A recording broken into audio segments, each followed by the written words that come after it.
Selamat siang, malam maupun pagi, pagi, Pak Bayu. Perkenalkan nama saya Julius Daren Condro dengan NIM 28024466680 dari LD24. Pada video ini saya akan membahas tentang Natural Language Processing.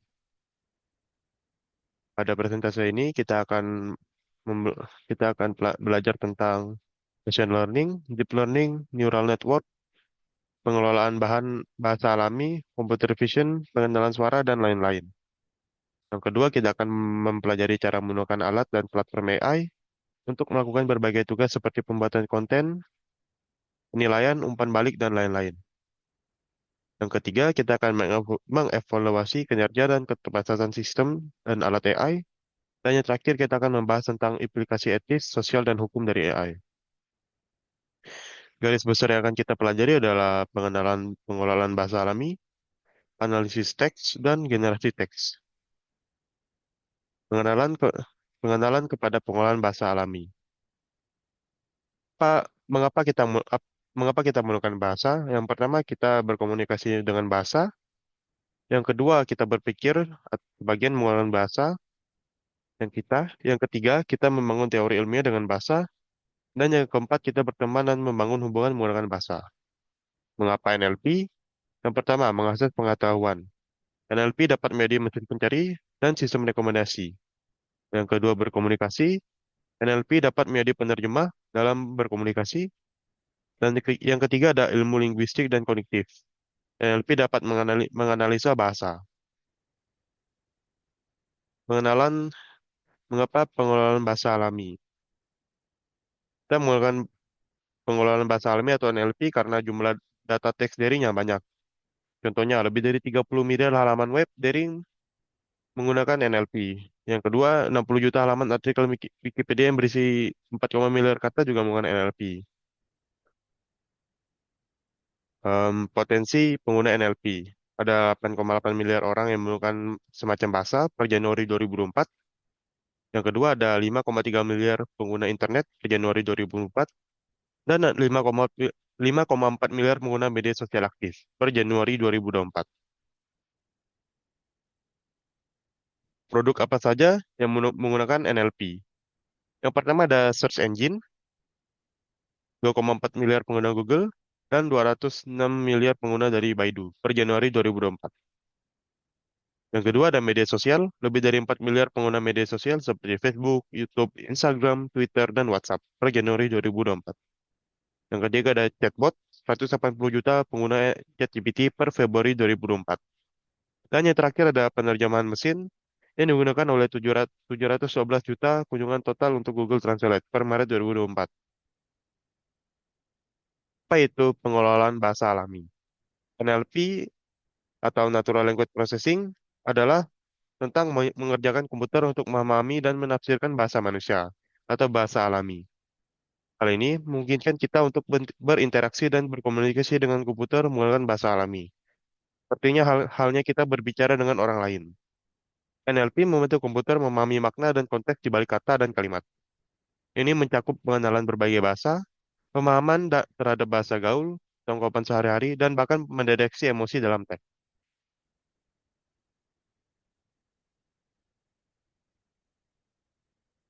Em, ada ada dua komponen dalam NLP secara umum. Yang pertama NLU atau melibatkan pemecahan bahasa manusia ke dalam format yang dapat dibaca mesin, yaitu dari teks ke makna, dan ada NLG dalam proses membangun keseluruhan keluaran dalam bentuk bahasa alami dan input non-linguistik, yaitu menghasilkan teks dari data terstruktur.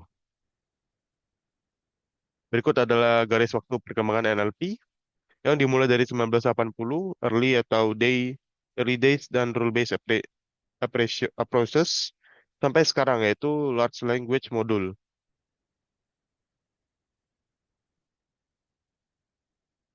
Large language module atau modal bahasa besar adalah model NLP canggih dengan miliaran parameter yang dilatih pada kumpulan data yang sangat besar untuk memahami dan menghasilkan teks yang mirip dengan manusia. Contohnya ya, GPT-4, BERT, T5, dan lain-lain. Fitur utamanya adalah satu, pemahaman kontekstual atau kemampuan untuk memahami dan menghasilkan teks yang relevan dengan konteks.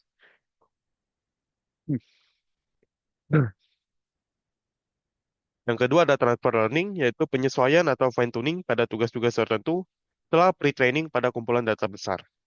Dan yang terakhir ada skalabilitas, yaitu kinerja meningkat dengan semakin banyak data dan ukuran model yang lebih besar.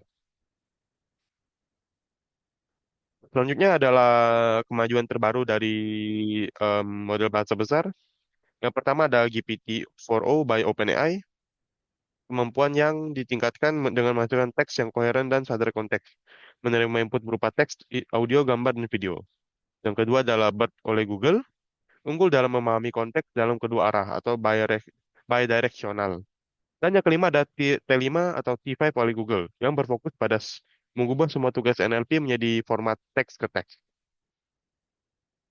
Selanjutnya adalah beberapa aplikasi NLP. Yang pertama ada text classification atau klasifikasi teks, misalnya mendeteksi spam. Yang kedua ada machine translation atau penerjemahan mesin, misalnya Google Translate. Yang ketiga ada sentiment analysis atau analisis sentimen, contohnya luasan produk-produk di internet. Yang keempat ada speech recognition atau pengenalan suara, misalnya Siri, Alexa, dan lain-lain. Dan terakhir ada chatbot dan conversational agent atau chatbot dan agen percakapan. Selanjutnya adalah ada analisis sentimen. Analisis sentimen adalah cabang dari analisis teks yang berfokus pada pemahaman emosi dan pendapat yang diungkapkan dalam data leak. Ini yang melibatkan pengklasifikasian teks secara otomatis sebagai positif dan negatif atau netral berdasarkan sentimen yang disampaikan oleh kata-kata dan frasa yang digunakan. Analisis sentimen memiliki berbagai aplikasi di berbagai industri. Ini digunakan dalam pemantauan media sosial untuk mengukur opini publik, dalam layanan pelanggan untuk menganalisis umpan balik, dalam riset pasar untuk memahami sentimen konsumen, dan dalam ulasan produk untuk menilai kepuasan pelanggan.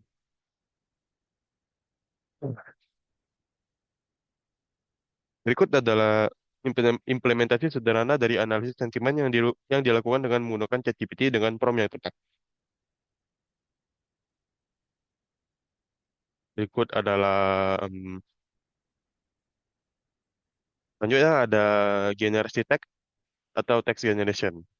Generasi teks adalah bagian dari NLP yang berfokus pada menghasilkan teks yang mirip dengan manusia.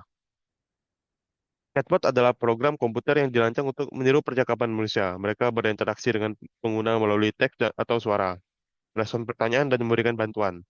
Chatbot umum digunakan sebagai asisten pribadi seperti Siri, Google, Asisten, dan Alexa, serta dalam aplikasi layanan pelanggan di situs web dan platform pesan, dan juga ChatGPT. Generasi teks digunakan untuk secara otomatis membuat keterangan untuk gambar, video, atau konten dan media lainnya. Ini membantu membuat konten lebih mudah diakses, menarik terutama bagi individu dengan gangguan penglihatan atau yang lebih menyukai konten berbasis teks.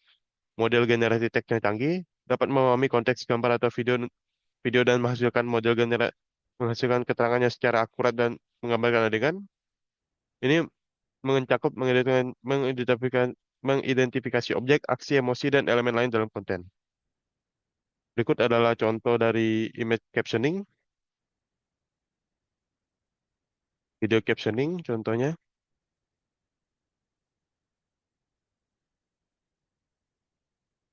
Berikut ada lanjutan dari image dan video captioning. Pemberian keterangan otomatis memiliki berbagai aplikasi di berbagai industri, termasuk media sosial, e-commerce, dan pendidikan dan hiburan.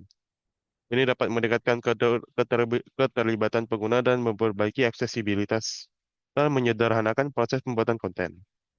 Salah satu contoh alat untuk membuat keterangan di media sosial adalah berikut diberikan link. Selanjutnya adalah ada machine translation atau penerjemah mesin. Adalah proses menerjemahkan teks secara otomatis dari satu bahasa ke bahasa lain menggunakan algoritma komputer. Tujuannya adalah untuk menjembatani hambatan bahasa dan memfasilitasi komunikasi antar orang-orang yang berbicara dalam bahasa yang berbeda.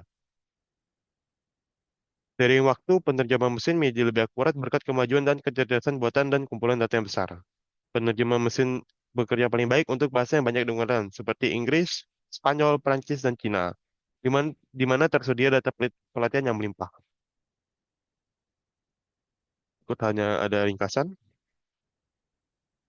Baik, sekian dari saya ucapkan terima kasih.